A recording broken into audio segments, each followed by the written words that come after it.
Okay, so guys, I'm audible to you all. Just a quick check quickly. You can write in the chat section whether I'm audible or not. Okay, so I have received few yeses. So let us start with today's session. So I welcome you all to the orientation session for CS2. So I hope my voice is audible to all. So let us begin with this session. So first of all, any idea what is CS2 all about? Any idea? So I believe you all have either studied CS1 or have positively cleared your subject CS1 before coming to this session, because this is the minimum prerequisite which is required to study CS2 in this session. So I know you all are planning for CS2 for March II session or April 2022 IFOI session. So first of all we talk about the prerequisite for CS2. So guys, prerequisite for CS2 is at least you must have studied CS1. Even if your result is awaited for that, or you have just studied or not able to clear the subject, that will also be fine, but at least you should have been gone through the whole curriculum of CS1. This is the minimum prerequisite which is required to study CS2, because this is the extension of all the concepts that you have studied under the CS1 subject. So I hope all of you must have gone through the entire portion of CS1. Now, any idea to anyone what is CS2 all about, what we are going to study in this subject, and in which type of actuarial company? This is the mandatory exam to clear for life insurance, for health insurance, for pensions, for finance and investment. Which type of company? यहीं से start करते हैं. जैसे आप लोगों ने बहुत ज़्यादा सुना होगा वाइल स्टडिंग योर CM1 किस इंडस्ट्री के लिए बहुत ज़्यादा इंपॉर्टेंट है. जैसे मैं अपने CM1 की जब सेशन लेता हूँ मैं आपको बताता भी हूँ कि CM1 बहुत अच्छे से पढ़ो, otherwise you will not be able to sit in dash companies interviews. So which companies interviews? Life insurance companies interview. क्योंकि कोई भी लाइफ इंश्योरेंस कंपनी होगी, अगर वो आपको हायर करती है तो वो अपना मिनिमम क्राइटेरिया क्या रखेगी? You should have at least studied CM1 or you should have cleared CM1 depending on company to company. But CM1 तो आपको वो पूछेगी कि आपको आना ही आना चाहिए बिफोर हायरिंग यू. तो वैसे ही CS2 किस डोमेन की कंपनीज के लिए बहुत इंपॉर्टेंट है? फाइनेंस और what type of company? So finance के लिए क्या सबसे ज़्यादा इंपॉर्टेंट है गाइस? CM2. तो CM2 में आप सारा वो पढ़ोगे, stocks, derivatives and all that stuff. But for CS2 general insurance companies will definitely be targeting your CS2 subject. So whenever you will be applying for any general insurance companies interviews, they will be first of all asking you whether you have cleared CS2 or not, or whether you have at least studied CS2 or not. So CS2 बहुत important है हमारा general insurance companies के point of view से. वो हम आगे वाले sessions में पढ़ेंगे क्यों important है, क्या ऐसा चीज़ है जो हम CS2 के अंदर सीखेंगे और कैसे हम इसको अप्लाई करेंगे जब हम जनरल इंश्योरेंस कंपनीज के लिए काम करेंगे, वो हम तब की क्लासेस में सीखेंगे. अब एनी आइडिया CS2 में हम पढ़ने क्या वाले हैं? Okay, one answer that I have received is advance stats. Okay, I am giving you 15 seconds, quickly think. क्या पढ़ेंगे हम CS2 में?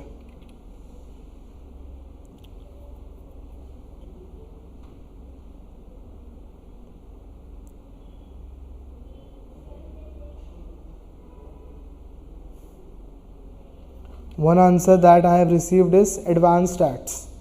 What else?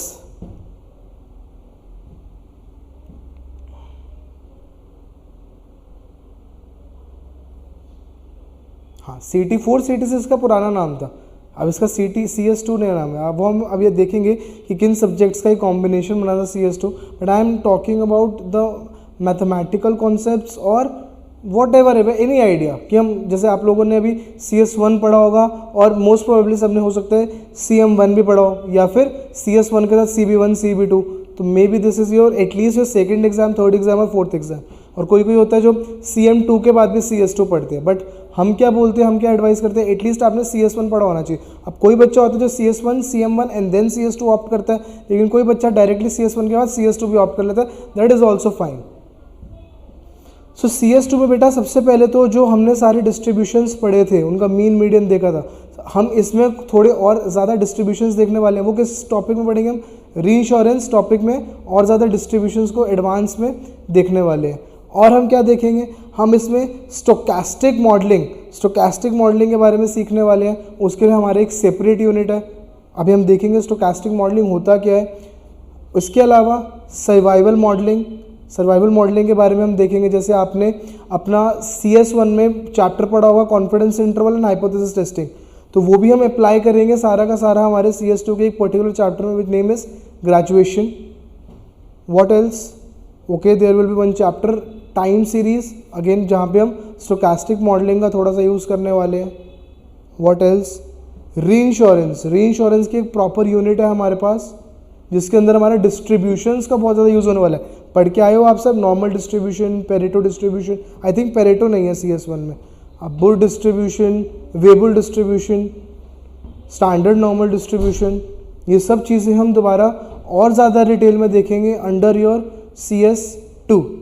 अभी मैं प्रॉपर इंडेक्स खोलूँगा, उसके अंदर हम देखेंगे कैसे कैसे हमारे चैप्टर्स डिस्ट्रीब्यूटेड है। I am just trying to get an idea कि आप लोगों को कुछ भी नॉलेज है कि हम क्या पढ़ने वाले हैं अंडर अवर CS2, तो मैं ये जानने की कोशिश कर रहा था आपसे।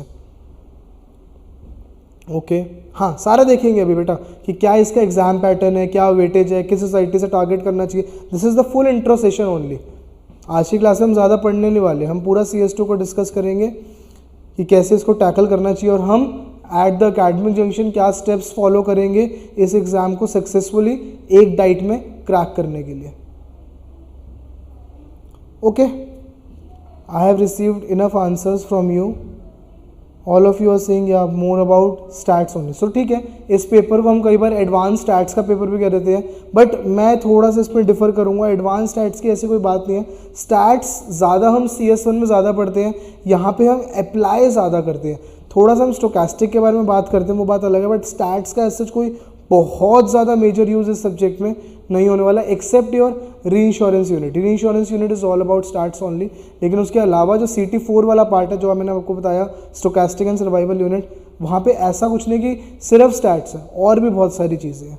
चलो, सबसे पहले हम बात करते हैं एग्जाम पैटर्न के। सो let me share my screen with you all. So guys, is my screen visible? Okay. So first of all, let us talk about the exam CS2. What all are the exams that are covered under CS2? So basically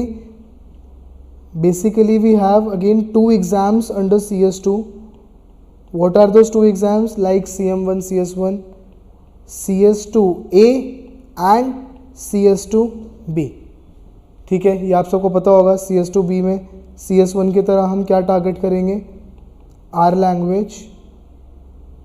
और CS2A में हम क्या target करेंगे? Again अपने 21 chapters, उसका theory part, practical portion, सब कुछ। Again if you are planning from IFOA ने अभी से ही बोल दिया है हमारा एग्ज़ाम ऑनलाइन फॉर्मेट में ही रहेगा for April 2022 diet.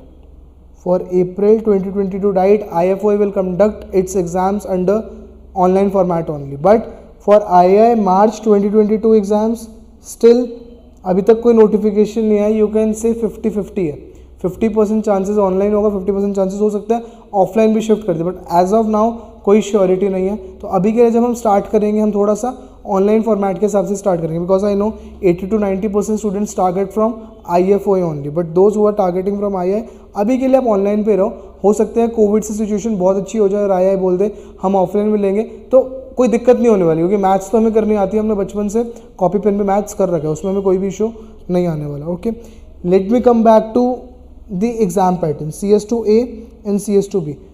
Other exams की तरह क्या वेटेज रहेगा? वही same, 70% of CS2A, 30% of CS2B। I don't think so इसमें किसी को बहुत ज़्यादा डाउट्स होंगे। आप सब सेकंड या थर्ड एग्जाम अपना ले रहे हैं, तो CS1 की तरह इसमें हमारा एग्जाम पैटर्न 70 और 30% की वेटेज में गिवन है। Again there is no restriction of passing the exams individually, but again to make sure that you clear exam in one go, हम यही टारगेट करते हैं, हम दोनों एग्जाम्स की अच्छी तरीके से प्रिपरेशन करें।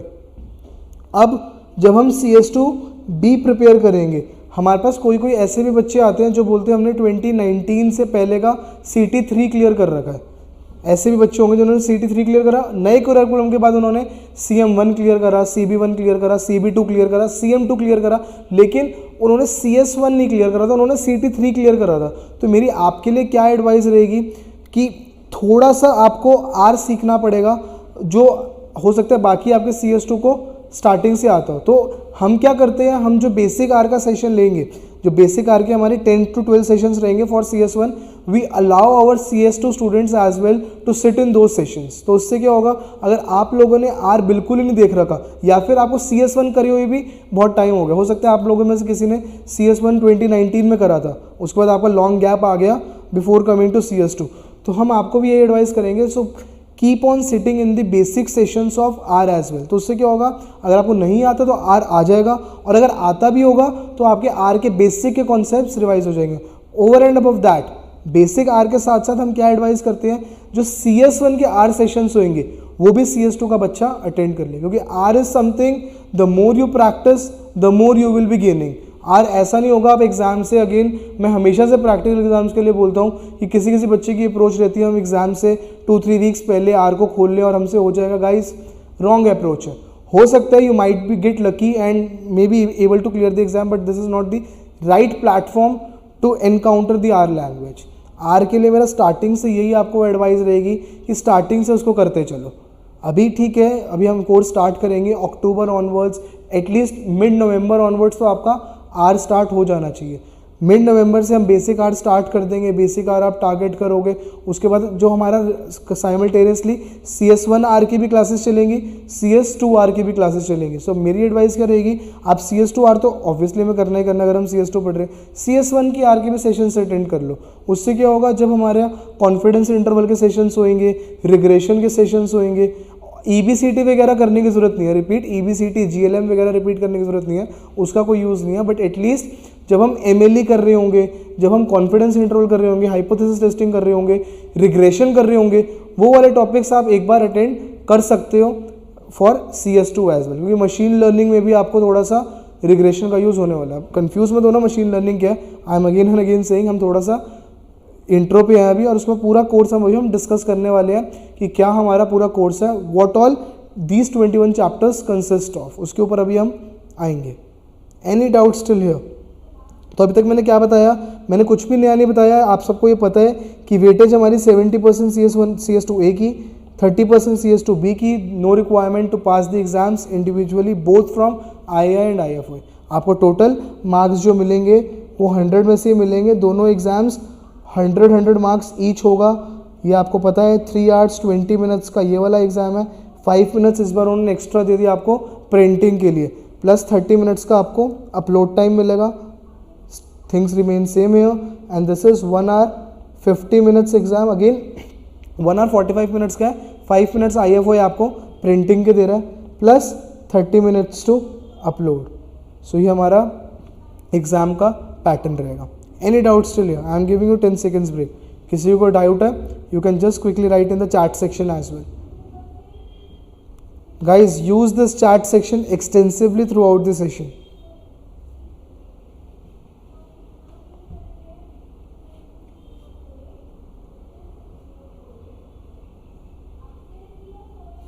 Yes, exams will be for IFO in April 2022 and for II it will be in March 2022. आ गई है, डेट शीट्स भी आ गया। Don't remember the exact dates, I will tell you after this session. Exam आपका IFOI का अप्रैल and II का मार्च। इस बार हमारे क्लैश कर रहे थे सितंबर के exams, but there is a 1 to 1.5 month gap in both II and IFOI exams. अगले अटेम्प्ट में हमारा गैप है, अच्छा खासा गैप है।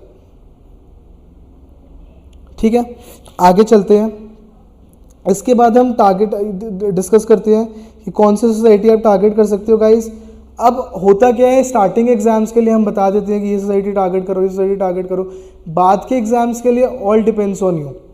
अगर तो आपके 2 एग्जाम्स II से हो चुके हैं, देखो अगेन आई एम सेइंग कि मेरी अप्रोच क्या रहती है कि CT सीरीज तक बच्चा अगर IFOI से क्लियर करता जाए, एक सेट पैटर्न बन जाता है। क्योंकि IFOI में क्यों बोलता है, इट्स नॉट अबाउट ईजी और डिफिकल्ट। बच्चा बहुत ज़्यादा कंफ्यूज रहता है कि सर IFOI इसलिए बोलते हैं क्योंकि उनका एग्जाम डिफिकल्ट होता है और उनका ईजी होता है। नहीं, मेरा कभी भी ये लॉजिक नहीं होता।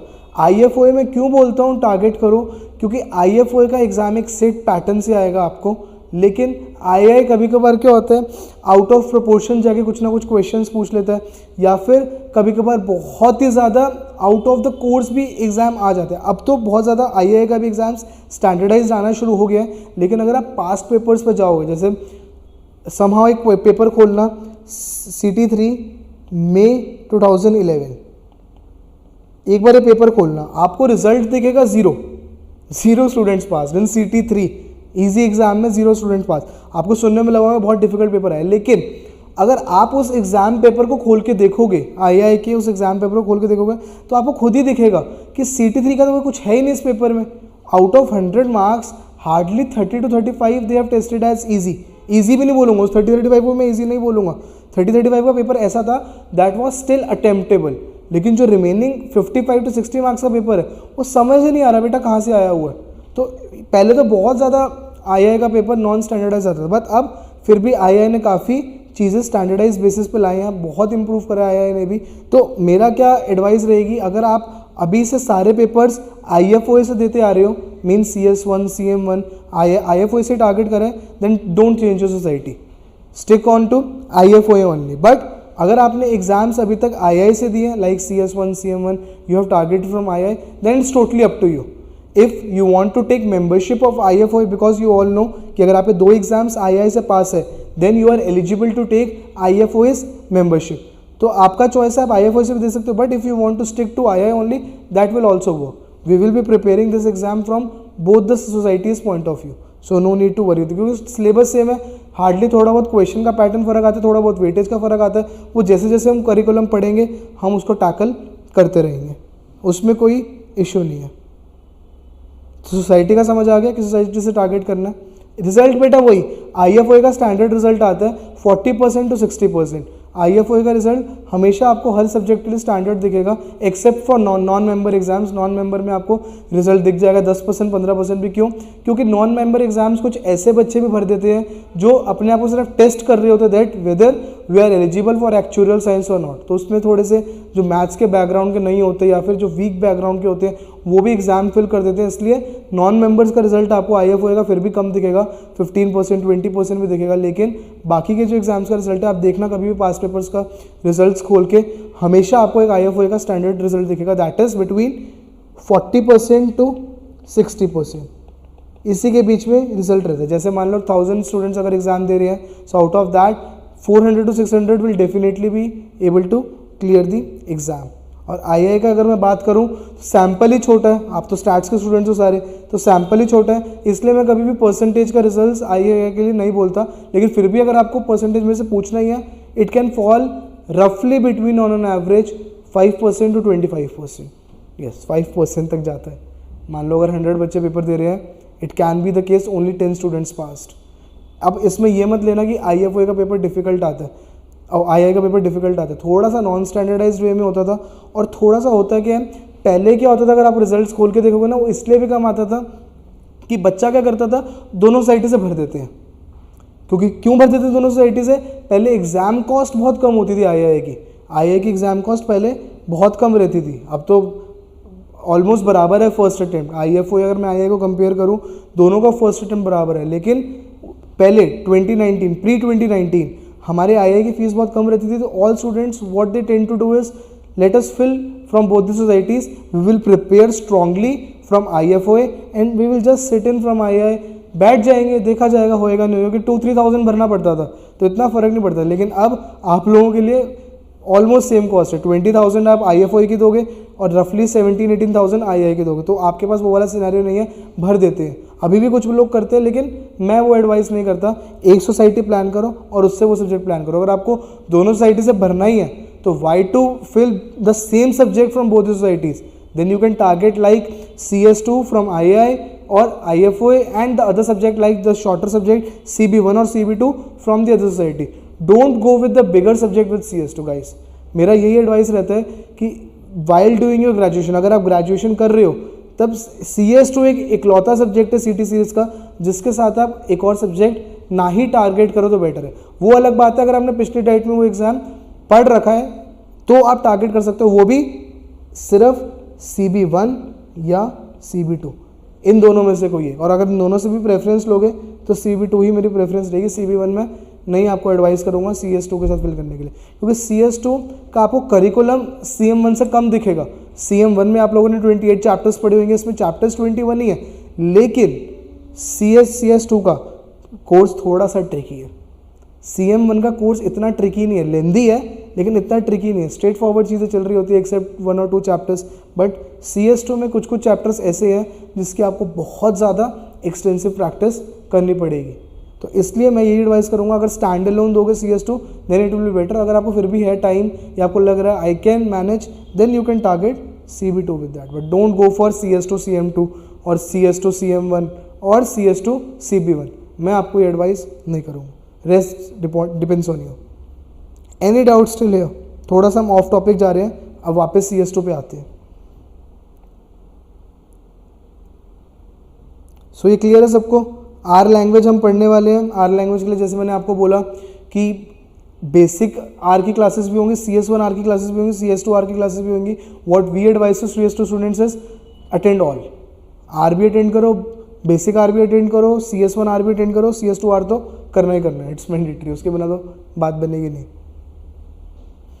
Okay, now before coming to the index page of चलो पहले इंडेक्स डिस्कस करते हैं, फिर अपना अकेडमिक जंक्शन का पैटर्न डिस्कस करेंगे, how we are tackling the subject at the academic junction. Let us open the index first.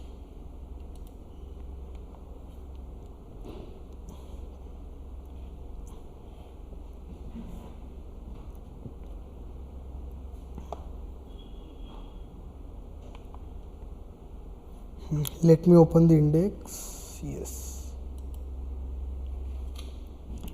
So guys, spend 20-30 seconds or spend 60 seconds on the index page.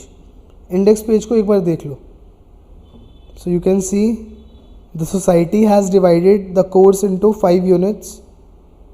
हम थोड़ा different तरीके से distribute करेंगे, इनकी units से हम नहीं जाएंगे, हम अपनी यूनिट्स डिवाइड करेंगे। मैं आपको बताता हूँ हम कैसे टारगेट करने वाले हैं। एक बार जल्दी से आप देख लो, एक बार गो थ्रू कर लो इंडेक्स को, फिर डिस्कस करते हैं।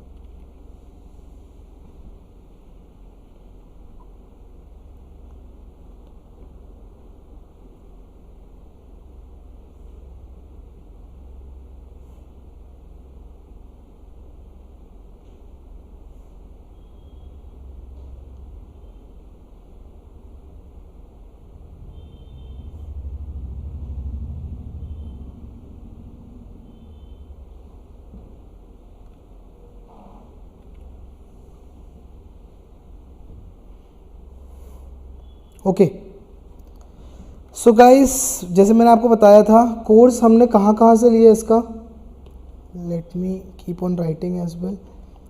CT4, CT6 and there were some few chapters which was added into the course from 2019 only. तो उनके चैप्टर्स के अगर आपको पास पेपर्स प्रैक्टिस करने होंगे तो आपको 2019 से ही मिलेंगे।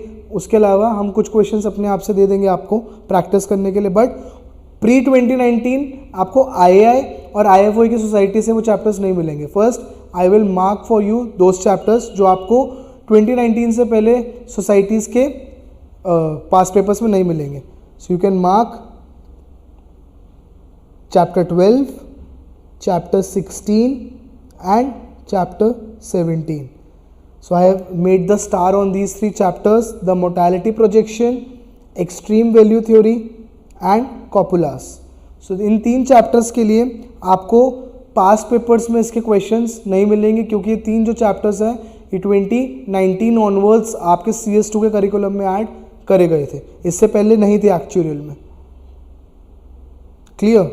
अब हम बात करते हैं CT6 की। अच्छा, मैं बता क्यों रहा हूँ, इसका रीज़न क्या है कि CT4 के कौन से चैप्टर से, CT6 के कौन से चैप्टर से? बिकॉज जब हम अपने पास पेपर्स की प्रैक्टिस करेंगे होएगा क्या, सपोज हम चैप्टर 13 की प्रैक्टिस कर रहे हैं, हम चैप्टर 13 की प्रैक्टिस कर रहे हैं पास पेपर से, I will say you to open the pass papers.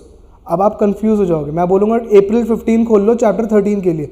अब आप April 14 तो खोलोगे, लेकिन April 14 आपको नहीं पता चलेगा CT4 का खोलना है या CT6 का खोलना है। इसलिए मैं आपको मार्क करवा रहा हूँ कि कौन से चैप्टर्स कौन से यूनिट से लिए गए हैं। ऑल्दो अभी मैं आपको एक एक्सीलेंट चीज़ बताऊंगा, समरी लिस्ट, उसमें ये बहुत अच्छे से कवर हो जाएगा और आपको याद रखने की ज़रूरत भी नहीं है CT4 का क्या है, CT6 का क्या है। बट फिर भी अगर हम एक कोर्स स्टार्ट कर रहे हैं तो हमें उसका पास्ट पता होना चाहिए कि हमारे वो चैप्टर्स कहाँ से लिए गए हैं, तो इसलिए मैं आपको बताता हूँ। Now next we will come to first CT4 से कौन कौन से चैप्टर्स लिए गए हैं। So guys, starting from chapter 1, 2, 3, 4, 5, 6, 7, 8, 9, 10, 11. All these chapters is taken from CT4. You can mark it.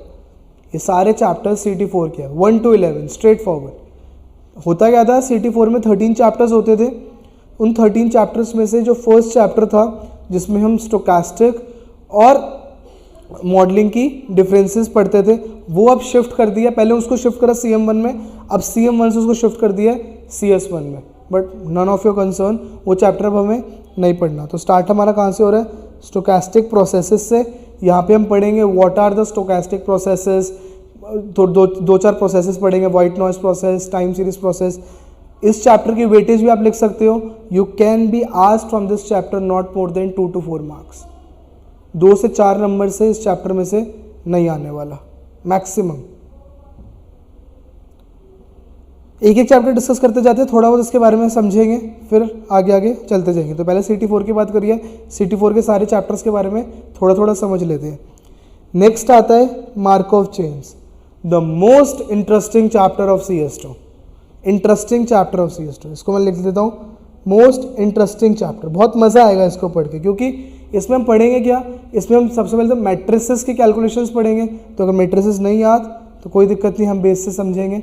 Matrix multiplication बहुत ज़्यादा करने वाले इसमें। सबसे अच्छी बात, इसको आप रियल लाइफ से थोड़ा सा रिलेट भी कर पाओगे। कैसे, एक एग्जाम्पल समझते हैं। Now suppose there is a general insurance company और an auto insurance company. Auto insurance company कौन सी होती है, that give insurance for cars, motor vehicles etcetera.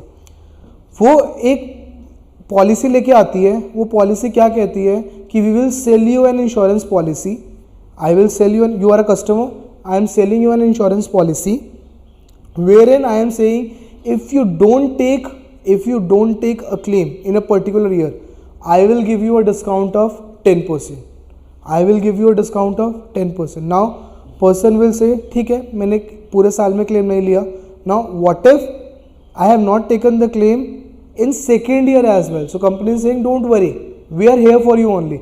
We are here for your service only. तो अगर आपने फर्स्ट ईयर में claim नहीं लिया तो हमने आपके जो बेस प्रीमियम था, सपोज आपने फर्स्ट ईयर में प्रीमियम पे करा 20,000, हमने आपको 10% का डिस्काउंट दिया, तो प्रीमियम सेकेंड ईयर में आपको कितना पे करना पड़ा, 18,000.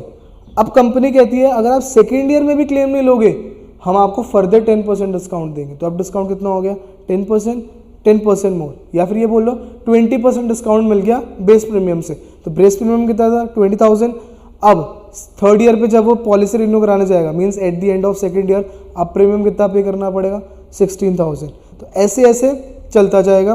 तो इसको हम क्या बोलेंगे, मार्कऑफ चेन्स. इनको हम मार्कऑफ चेन्स की तरह ड्रॉ करना सीखेंगे. तो मार्कऑफ चेन, सबसे पहले हम ये देखेंगे whether a particular Markov chain is a stochastic process और नॉट. देखो अभी हम बहुत टच कर रहे हैं टॉपिक्स को, कंफ्यूज मत होना. बहुत डिटेल में जब हम इस चैप्टर को टारगेट्स करेंगे तब समझेंगे. मैं आपको एक एग्जांपल दे रहा हूँ ताकि आपको एक हिंट लगे कि हम CS2 में पढ़ने के वाले हैं. होता कि हम डायरेक्टली सब्जेक्ट शुरू कर दें, चैप्टर 15 से मैं शुरू कर दूं और आप लोगों से क्वेश्चन सॉल्व करवाना शुरू कर दूं, उसमें मज़ा नहीं आता.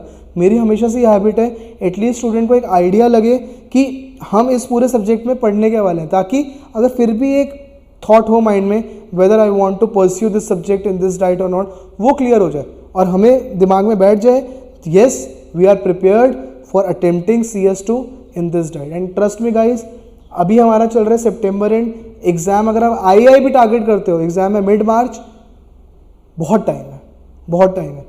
5.5 months तो बहुत टाइम है, अच्छे से आप प्रिपेयर कर सकते हो. लेकिन इस एग्जाम में होता क्या है, जैसे जैसे आप अपना लाइटली लेना शुरू करते रहोगे ना, this exam will haunt you, really haunt you. क्योंकि ये एग्जाम क्या चाहता है, वैसे सारे एग्जाम्स के लिए मैं यही बोलता हूँ कि रेगुलर प्रैक्टिस चाहता है, लेकिन ये इस एग्जाम के लिए मैं सबसे ज़्यादा बोलता हूँ रेगुलर प्रैक्टिस चाहिए आपको. ऐसा नहीं होगा आप एग्जाम से 1-2 हफ्ते पहले बैठ के पढ़ो, क्योंकि इसका कंटेंट बहुत ज़्यादा नहीं है.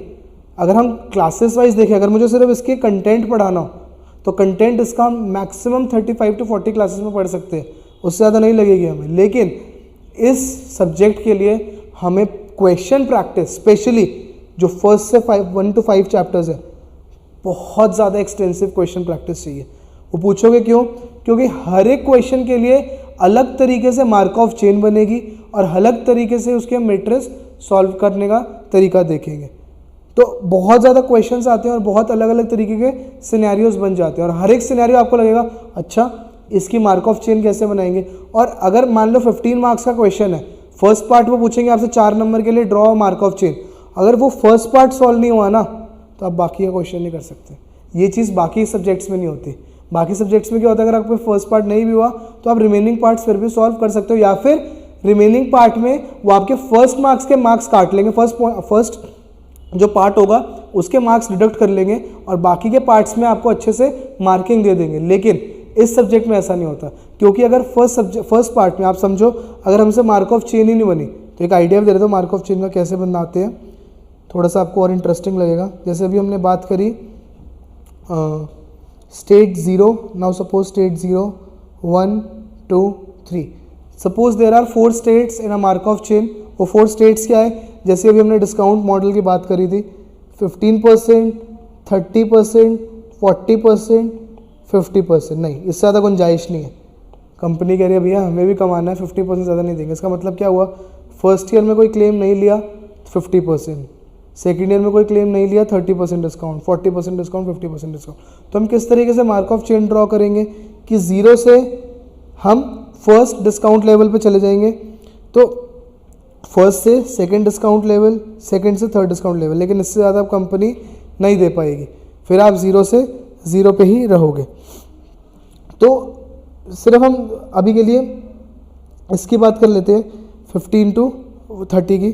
तो 0 क्या हो गया हमारा, 0% डिस्काउंट लेवल, 0% में तो आएगा जब क्लेम लेगा, फिर 15%, 30% एंड 40%। अभी के लिए 50% छोड़ दो, बहुत लंबा मार्क ऑफ चेन बन जाएगा, तो अभी के लिए हम इसको रिमूव कर देते हैं। अभी तक हम सिर्फ इसकी बात करते हैं 40% की। तो 0%, 15%, 30%, 40%, तो ये हमारी 4 स्टेट्स बन गई। कैसे बोल रहे हैं वो बोल रहे हैं अगर पहले साल में क्लेम नहीं लिया तो 0 से 15, 15 से 30, 30 से 40, जब परसेंट पॉलिसी लेगा तब तो ऑब्वियसली 0% स्टेट पे है। लेकिन कंपनियां कहती है अगर आपने, अब अलग अलग पॉलिसी हो सकती है, सपोज कोई कंपनी कह रही है कि अगर आपने कोई क्लेम लिया तो हम आपको एक डिस्काउंट लेवल नीचे फेंक देंगे। तो अगर जो बंदा 15% पे था वो कहाँ चला जाएगा, 0 पे, जो 30 पे था वो कहाँ आ जाएगा, 15 पे, जो 40 पे था वो कहाँ आ जाएगा, 30 पे, और जो 0 पे था वो कहाँ रहेगा अगर उसने क्लेम ले लिया तो 0 पे। तो इस तरीके से हम अपनी मार्क ऑफ चेन्स ड्रॉ करते हैं। तो मेरा कहने का मतलब क्या है कि अगर ये हमारी mark of chain he draw नहीं हुई तो हम उसके अगले पार्ट पे मैट्रिक्स नहीं बना पाएंगे। मैट्रिक्स नहीं बना तो अलग अलग क्वेश्चन होते हैं, इरेड्यूसिबल है या नहीं है, पीरियोडिक है या नहीं है, उसको सॉल्व नहीं कर पाएंगे। तो मेरा अगेन मैं उस चीज़ पे दोबारा आ रहा हूँ कि 15 मार्क्स का अगर मेरा क्वेश्चन है तो मैं इनिशियल 4 मार्क्स का पार्ट ये मार्क ऑफ चेन वाला ड्रॉ नहीं कर पाया तो पूरा क्वेश्चन गलत हो जाएगा। तो इसलिए मैं क्या बोलता हूँ, ये जो हमारी फर्स्ट 5 चैप्टर्स की स्टोकेस्टिक यूनिट है, this is the most tricky unit of your CS2। ये टैकल हो गई, एग्जाम निकल गया इन 90% केसेस। CT4 में तो था ही यही, CT4 में 2 यूनिट्स थी, स्टोकेस्टिक एंड सर्वाइवल। अगर मैं बात करूँ तो 1 से 5 को मैं क्या बोलता हूँ, 1 से 5 is my stochastic unit and 6 to 11 is my survival unit. You can note it down. इसमें हम स्टोकेस्टिक मॉडल्स पढ़ेंगे, उसमें हम सर्वाइवल मॉडल्स पढ़ेंगे। तो इसलिए बहुत इंपॉर्टेंस है इस चैप्टर 2 की, मज़ा आएगा पढ़ने में और इजीली हो जाएगा। अगर मैं स्टोकेस्टिक यूनिट की भी बुक वर्क की बात करूँगा, इस फर्स्ट से 5 चैप्टर तक बुक वर्क में कुछ भी नहीं है। आपको देख के लगेगा यार इसमें डिफिकल्ट था क्या, सर तो ऐसे ही डरा रहे थे, इसमें कुछ है नहीं। लेकिन जब आप पास्ट के क्वेश्चंस प्रैक्टिस करने बैठोगे तब आप देखोगे थोड़ी सी ट्रिकीनेस आती है। और ट्रिकीनेस कैसे हटेगी, क्वेश्चन प्रैक्टिस। हम बहुत ज़्यादा प्रैक्टिस करेंगे इन 5 चैप्टर्स की, बाकी कोर्स की भी करेंगे लेकिन इन 5 चैप्टर्स की तो हम बहुत ज़्यादा प्रैक्टिस करने वाले हैं। आप देखोगे इसका बुक वर्क हम खत्म कर लेंगे 1 या 1.5 क्लास में, उसके बाद भी 1 या 1.5 या 2 क्लासेस हमें सिर्फ इसके क्वेश्चन प्रैक्टिस में लगेंगे। नेक्स्ट आते हैं हम चैप्टर पे two state Markov model and Poisson model, the least important chapter from exam point of view, you can mark it, कोई इंपॉर्टेंस नहीं है, कुछ भी नहीं आता, इसकी ज़रूरत आपको चैप्टर 4th में पड़ेगी। चैप्टर 4th में इसका एक्सटेंसिव यूज़ आपका होने वाला है। क्लियर? नाउ चैप्टर 4 चैप्टर, अच्छा वेटेज, एक बच्चे ने पूछा इसकी वेटेज क्या रहेगी। गाइस अलग से वेटेज तो बताना थोड़ा सा मुश्किल हो जाएगा चैप्टर वाइज, बट इस पूरी यूनिट की आप वेटेज लिख सकते हो 25 to 30 मार्क्स, 25 to 30 मार्क्स इस पूरी यूनिट की आप वेटेज लिख सकते हो। And I am telling you about the average weightage. अब ये नहीं होएगा कि आप सोच के चलोगे 30 का आएगा ही आएगा, हो सकता है 20 का आ जाए, हो सकता है 35-40 का भी आ जाए, but average weightage you can note it down 25 to 30 marks. Clear? ठीक है, थोड़ा मेसी हो रहा है, मैं थोड़ा सा क्लियर कर देता हूँ चीज़ें। अभी तक नोट डाउन कर लिया जो भी लिखवाया था? ठीक है, अब मैंने बात करी इन 5 चैप्टर्स को आप लिख लो, these 5 chapters are stochastic, these again 6 chapters are survival, इनकी बात करेंगे अभी तो। और इस यूनिट की मैंने आपको स्टोकास्टिक यूनिट की वेटेज बताई 25 to 30। नेक्स्ट आते हैं हम time homogeneous Markov jump processes, time homogeneous Markov, time inhomogeneous Markov jump process. आप क्योंकि दोनों चैप्टर सेम लग रहे हैं, फ़र्क क्या, सिर्फ इनका फ़र्क है। देखो होमोजेनियस इनहोमोजेनियस, पहले हम समझते हैं इसके बाद वाले नाम को, मार्कऑफ जंप प्रोसेस। आपने बोला मार्कऑफ चेन तो पढ़ ली, अब ये जंप क्या होएगा बेटा? मार्कऑफ चेन जो है वो एक आपका डिस्क्रीट टाइम प्रोसेस है। डिस्क्रीट टाइम का क्या मतलब हुआ? हमें पता था जो हमें डिस्काउंट लेवल कंपनी चेंज कर रही है, टाइम 0 से टाइम 1 के बाद चेंज कर रही है, वो पहले 1 साल पूरा नोट करेगी कि आपने क्लेम लिया या नहीं लिया। एक एग्जांपल मैं समझा रहा हूँ आपको। लेकिन जो मार्कऑफ जंप प्रोसेस है वो आपका कंटिन्यूस टाइम प्रोसेस है। कंटिन्यूस टाइम क्यों हुआ? अगर आप लोगों ने CM1 पढ़ा है तो वहाँ पे आपने एक मॉडल पढ़ा था, let me show you on my notebook, वहाँ पे आपने एक मॉडल पढ़ा होगा HSD मॉडल। कॉम्पिटिंग रिस्क में बहुत ज़्यादा पढ़ते थे हम ये चैप्टर में, कॉम्पिटिंग रिस्क वाले चैप्टर में। हेल्दी सिक डेड मॉडल क्या होता था ये model? Healthy state, sick state and dead state. Transitions बनाते थे, healthy to sick, sick to healthy, healthy to dead, dead to healthy बना दूँ? नहीं, एक बार जो मर गया समझो मर गया, सिक टू डेड। तो कहने का मतलब क्या है? ये हमारा बन गया मार्कऑफ जंप प्रोसेस। अब आपका एक क्वेश्चन आएगा, वैसा सही तो हमने एक प्रोसेस उसके अंदर बनाया था मार्कऑफ चेन के अंदर, तो उसका नाम चेन बोला, इसका नाम जंप बोला, उसको डिस्क्रीट टाइम बोल रहे हैं, इसको कंटिन्यूस टाइम बोल रहे हैं। रीज़न क्या है? Anyone in the chat section, चलो देखते हैं। देखो मेरे साथ आपके सेशंस बहुत इंटरेक्टिव रहेंगे। मैं ये नहीं चाहता मैं क्लास में सिर्फ मैं ही कम्युनिकेट करूँ और आप सिर्फ सुन रहे हो। मज़ा आएगा, आंसर करो, मुझे फ़र्क नहीं पड़ रहा आप सही आंसर करो गलत आंसर करो, एटलीस्ट यू आर ट्राइंग। अगर ट्राई नहीं करोगे तो सीखोगे नहीं। So keep on answering in the chat section. I am giving you 30 seconds. Why that process was time homogeneous? Oh sorry, Markov chain and this is Markov jump. Homogeneous के भी हम बात करेंगे।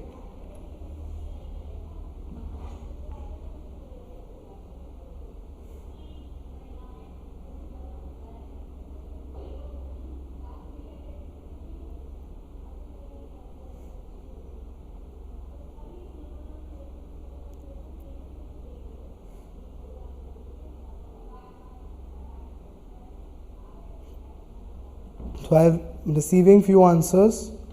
Okay, I will tell you the thing. अभी के लिए first class है, आप लोगों में बहुत ज़्यादा बोझ नहीं डालूंगा मैं, लेकिन कमिंग क्लासेस के लिए प्रिपेयर रहो। I will keep on asking you the things. So guys, उस केस में जैसे मैंने आपको एक हिंट भी दिया था कि जो कंपनी देखेगी कि क्लेम लिया या नहीं लिया, वो कभी भी किसी पर्टिकुलर ईयर के टाइम पे नहीं देखेगी। मान लो 1 जनवरी को पॉलिसी करी थी, वो 5 जनवरी को नहीं देखेगी क्लेम लिया नहीं लिया, 31 जनवरी को नहीं देखेगी क्लेम लिया नहीं लिया। जब आपका रिन्यूअल का टाइम आएगा, मान लो आपका रिन्यूअल अगले साल के 1 जनवरी को होगा, वो तब देखेगी आपकी क्लेम हिस्ट्री कि आपने इस 1 साल में क्लेम लिया था या नहीं लिया था। नहीं लिया था तो डिस्काउंट दे देगी, लिया था तो डिस्काउंट नहीं देगी या फिर एक लेवल नीचे गिरा देगी, depending on the companies policies और डिपेंडिंग ऑन द क्वेश्चन।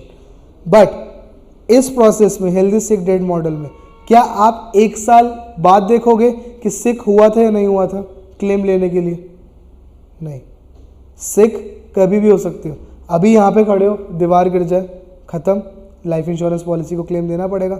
या फिर अभी हम यहाँ खड़े हैं तो सिकनेस का तो पिछले 2 साल हमारे निकले सिकनेस में, कोविड हो गया था, तो कोविड किसी से पूछ के तो होएगा नहीं, या फिर 1 जन को आप ठीक हो, अगले 1 जन को आप कोविड होएगा, नहीं, किसी भी टाइम पे कभी भी हो सकता है। That's why Markov jump is a continuous time process. तो ये हेल्दी से सिक जंप करना ये किसी टाइम पे डिपेंडेंट नहीं है, ये किसी ऐसे नहीं होगा 1 साल बाद जंप करेगा, ये थ्रू आउट द ईयर या फिर 5 ईयर 10 ईयर्स कभी भी जंप कर सकता है, टाइम डिपेंडेंट नहीं है। That's why this process is a continuous time process. वैसे ही अच्छा आप बोलोगे सर ठीक है हेल्दी टू सिकनेस तो डिफाइंड नहीं है, लेकिन sickness to healthy to defined हो सकता है। अगर हम हॉस्पिटल में जाएंगे 1 दिन 2 दिन महीना 2 महीना कभी तो बाहर आ जाएंगे, ज़रूरी नहीं है। यहाँ पे सिकनेस टर्मिनल सिकनेस भी हो सकता है आप कोई लॉन्ग टर्म डिसीज पे फॉल करेगा, कोमा में हो तो कोमा में कोई डिफाइन है कब बाहर आएगा, या फिर कुछ भी कोई भी आपको कैंसर है, फॉर गॉड से किसी को ना हो, but now suppose is a patient is having a cancer, you don't know when he will come to his healthy state again, आएगा भी या नहीं आएगा, देयर इज अ चांस। हो सकता है इस मॉडल में मैं एक और स्टेट बना दूं टर्मिनली सिक। उस टर्मिनली सिक का क्या मतलब हुआ कि भैया वो सिकनेस में वापस आ ही नहीं सकता। तो देखो मैंने क्या डायग्राम बनाया, सिकनेस से टर्मिनली सिकनेस और फिर डेड। तो ऐसे बहुत सारे मॉडल्स हम पढ़ने वाले हैं time homogeneous and time inhomogeneous Markov jump processes में। So let me go back to the index page. अब एक और क्वेश्चन आएगा आपका, चलो अब हमें ये भी समझ आ गया मार्कऑफ जंप प्रोसेसेस क्या। अब होमोजीनियस इनहोमोजीनियस क्या है, तो होमोजीनियस का मतलब क्या है और इनहोमोजीनियस का मतलब क्या है उसको भी समझते हैं। Now in these chapters we will make the notations to understand whether a particular process is jumping from one state to another from what time to what time. Now suppose there is a person which is jumping from state I to state J. Okay, forget I J, यहाँ पे हम HSD model ले रहे हैं। He is jumping from healthy to sick state from time S to time T. इसका मतलब क्या हुआ, इसका मतलब ये हुआ हमें पता है कि वो पर्सन हेल्दी स्टेट में है टाइम एस पे और वो पर्सन सिक स्टेट पे है टाइम टी पे। तो इसका क्या मतलब हुआ कि एस टू टी टाइम में वो पर्सन की मूवमेंट हो रही है हेल्दी टू सिक में, हेल्दी से सिक जा रहा है time s to time t में। तो जब हमें ये टाइम्स पता होंगे कि किस टाइम पे वो कौन से स्टेट में था और किस टाइम पे वो कौन से स्टेट में, स्टार्ट टाइम और एंड टाइम जब हमें पता होगा तब इसको क्या बोलेंगे हम, टाइम इनहोमोजीनियस। जब हमें स्टार्ट टाइम और एंड टाइम पता होगा ऐसे प्रोसेस को हम क्या बोलेंगे, टाइम इनहोमोजीनियस प्रोसेस। अब आप बोलोगे होमोजीनियस क्या है, तो बेटा होमोजीनियस के लिए हमें स्टार्ट और एंड टाइम पता होने की कोई रिक्वायरमेंट नहीं है। सेम चीज़ को अगर मैं लिख दूँ probability healthy to sick in time t minus s, अब क्या होगा, इसका क्या मतलब हुआ कि वो हेल्दी से सिक स्टेट में जा रहा है और वो प्रोसेस जानने के लिए कितना टाइम ले रहा है, टी माइनस एस टाइम ले रहा है। उस चीज़ की प्रोबेबिलिटी बताओ।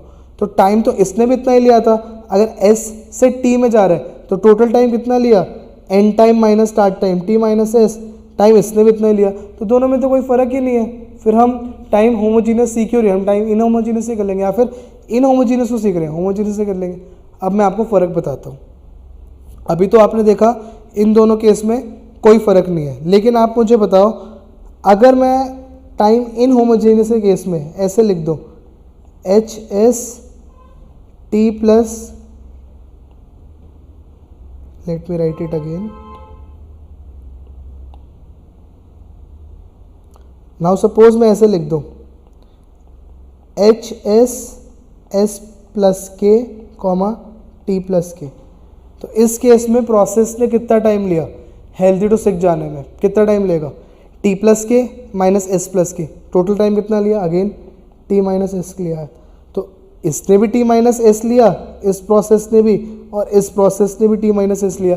तो आपको पता कैसे लगेगा कि आपका स्टार्ट टाइम और एंड टाइम क्या है, अगर आप होमोजीनियस से कर रहे हो। तो अगर आप टाइम होमोजीनियस प्रोसेस से इस क्वेश्चन को सॉल्व कर रहे हो तो आपको स्टार्ट टाइम और एंड टाइम तो पता ही नहीं चला, आपको तो सिर्फ इतना पता लगा टी माइनस एस टाइम ले रहे। तो अगर हमें इस चीज़ को भी इनकॉर्पोरेट करना है स्टार्ट टाइम और एंड टाइम को, तो वो काम होमोजीनियस से नहीं हो पाएगा। उसके लिए हमें चैप्टर 5 सीखना पड़ेगा, टाइम इन होमोजेनस, जहाँ पे हम स्टार्ट टाइम और एंड टाइम को भी केटर करेंगे। आया समझ? होमोजेनस अभी बहुत इजीली मैं बस आपको समझाने की कोशिश कर रहा हूँ। फ़र्क क्या है, बहुत डिटेल में पढ़ेंगे जब हम चैप्टर्स को स्टडी करेंगे। क्लियर है ये चीज़? अब हम आते हैं इसकी डिफ़िकल्टी लेवल पे। तो गाइस, जो चैप्टर्स आपको थोड़ा सा तंग करने वाले हैं CS2 में, वो यही चैप्टर्स है। अगेन, जब इसका बुक वर्क करोगे तब आपको लगेगा कुछ भी नहीं है, लेकिन जब इसके पास्ट पेपर्स करोगे तब लगेगा हमने बुक में सीखा ही क्या, ये तो समझ नहीं आ रहा इसका मार्क ऑफ चेन कैसे बनेगी। तो इसलिए मज़ा आएगा इन चैप्टर्स को करने में। सबसे ज़्यादा मज़ा आता है जब मार्क ऑफ चेन हमारी सही बन जाती है। आप खुद ही देखोगे, I will give you time to draw mark of chain and whenever you will make right mark of chain, that will be a best feel good factor in entire CT series. I will say in entire CT series. इससे अच्छा feel good factor आपको कहीं नहीं आएगा इसकी mark of chain draw करने के अलावा। तब भी नहीं आएगा जब आप CM1 के पूरे डिजर्विंग क्वेश्चन की कैलकुलेशन मैच करा लोगे। उससे भी ज़्यादा मज़ा है सिर्फ फर्स्ट पार्ट के 4 नंबर की मार्क ऑफ चेन मैच होने में। क्लियर? अब हम आते हैं अपने आगे सर्वाइवल यूनिट में। सर्वाइवल यूनिट में हम कर क्या रहे हैं? सर्वाइवल यूनिट में बेटा हम अपने मोर्टेलिटी रेट्स प्रोजेक्ट करेंगे। ज़्यादातर इस यूनिट में हम मोर्टेलिटी रेट्स के बारे में ज़्यादा बात करेंगे। We will be projecting our mortality rates. हम देखेंगे कि जो पुराने मोर्टेलिटी रेट्स हैं क्या अब वो फिट हो रहे हैं हमारे मॉडल में या नहीं। इस तरीके की बातें करेंगे हम अपने चैप्टर 6, 7 और 8 में। अब 6, 7, 8 में तीनों में सेम बात करेंगे, तो 3 अलग अलग चैप्टर्स क्यों है? कोई तो रीज़न होगा। सो रीज़न है, in 6th chapter we will be understanding the model, the survival model which is parametric, chapter 8 में हम ऐसे 2 मॉडल्स पढ़ेंगे, कैपलन मेयर, नेल्सन लेनन, जो कि नॉन पैरामीट्रिक है। कोई पैरामीटर नहीं है, हमारा डेटा इवॉल्व करता है हमारे मॉडल को। Last, expose to risk, sorry, so guys just correct it, I have made the wrong arrow. So non-parametric model we will study under chapter 7, which is estimating the lifetime distribution. इसके अंदर हम पढ़ेंगे non-parametric, जो मैंने आपको 2 model बताए, Kaplan Meier, Nelson लेनन, that we will studying under chapter 7। वो CT 4 में होता था 7, 8, 9, so that's why I have made that arrow. अब प्रोपोर्शनल हैजार्ड मॉडल्स में आते हैं। Proportional hazard model under which we will be studying semi parametric model. Cox model पढ़ेंगे इसमें हम, which is semi parametric. Semi parametric मतलब उसका half portion हमारा पैरामीट्रिक रहेगा, हाफ प्रोपोर्शन हमारा उसका नॉन पैरामीट्रिक रहेगा। Combination of that will be semi parametric, half is the parametric. तो ये 3 चैप्टर्स पढ़ेंगे। ईजिएस्ट चैप्टर्स ऑफ CS2, सबसे ईजी मार्क्स है ये एग्जाम में ऑब्टेन करने के लिए। इसमें आप लोग एफोर्ड नहीं कर सकते एक भी मार्क्स लूज करना। सबसे इजी चैप्टर्स है ये एग्जाम पॉइंट ऑफ व्यू से। अगेन, अगर मैं इस पूरे 6 से 11 की वेटेज गिनूँ तो उसकी मैंने आपको बताई थी समवेयर अराउंड 25 to 30। इसकी भी सेम लिख लो, 25 to 30, 25 to 30, 25 to 30। तो पूरी अगर मैं CT4 की वेटेज गिनूँ, 55 to 60 हमारी इसकी वेटेज रहेगी चैप्टर 1 से 11 तक। समवेयर अराउंड 55 to 60 हमारा आ सकता है एग्जाम में। नेक्स्ट आते हैं expose to risk, my favourite chapter of this unit. तो अगर इस यूनिट में फ्रॉम चैप्टर 6 to 11 अगर कोई चैप्टर आपको तंग करने वाला है तो वो यही करेगा, एक्सपोज टू रिस्क चैप्टर ही आपको तंग करेगा। क्यों तंग करेगा? What's the reason behind that? थोड़ा सा इसमें बुक में कम गिवन है, इसमें भी मैं आपको ज़्यादा ब्लेम नहीं करूँगा, बुक में थोड़ा सा कम गिवन है। और क्वेश्चंस की वैरायटी बहुत है, बहुत ज़्यादा वैरायटी है, बहुत कुछ आ सकता है इस चैप्टर में से। हो सकता है इजी सा क्वेश्चन भी आ जाए, लेकिन अगर कोई डिफिकल्ट क्वेश्चन बनना चाहे, ट्रस्ट मी, पूरे कोर्स में सबसे डिफिकल्ट क्वेश्चन इस चैप्टर में से बन सकता है। मैं डरा नहीं रहा आपको, मैं सिर्फ बता रहा हूँ कि इस चैप्टर की हमें बहुत ज़्यादा प्रैक्टिस करनी पड़ेगी इस यूनिट में से। इस यूनिट में 6, 7, 8 हो जाएगा, मतलब अगर आप हार्डली 2 डेज भी एक चैप्टर को दोगे उससे ज़्यादा रिक्वायर्ड नहीं है। लेकिन इस चैप्टर का बुक वर्क करोगे 3-4 आवर्स, लेकिन जब उसके बाद क्वेश्चन लेके बैठोगे ठन ठन गोपाल, तो बहुत अच्छे से हम इसकी प्रैक्टिस करेंगे। बुक वर्क के बाद भी 1 या 2 सेपरेट क्लासेस रखेंगे इसके सारे केसेस कवर करने के लिए। पढ़ेंगे क्या इस चैप्टर में, एक आइडिया दूँ? चलो, इसमें हम बेसिकली अपना सेंसस डेटा बनाने की कोशिश करते हैं। दिक्कत क्या आती है, सेंसस डेटा बनाते वक्त जो हमारी डेथ्स रिपोर्ट होंगी, हमें निकालना मोर्टेलिटी रेट ही है। मोर्टेलिटी रेट का फॉर्मूला क्या होता है, dx/lx। dx/lx हम CT5 में पढ़ के आ चुके हैं, लेकिन हो सकता है dx और lx की डेफिनेशन ही सेम ना हो। वो क्यों सेम ना हो? जो डेथ्स की रिपोर्टिंग हो रही होगी, एक कंपनी है वो डेथ्स की रिपोर्टिंग कर रही है, वो डेथ्स की रिपोर्टिंग एक डिफरेंट एज डेफिनेशन पे कर रही होगी, और जो हमारा सेंसस डेटा है वो हमने डिफरेंट एज डेफिनेशन पे नोट करा होगा।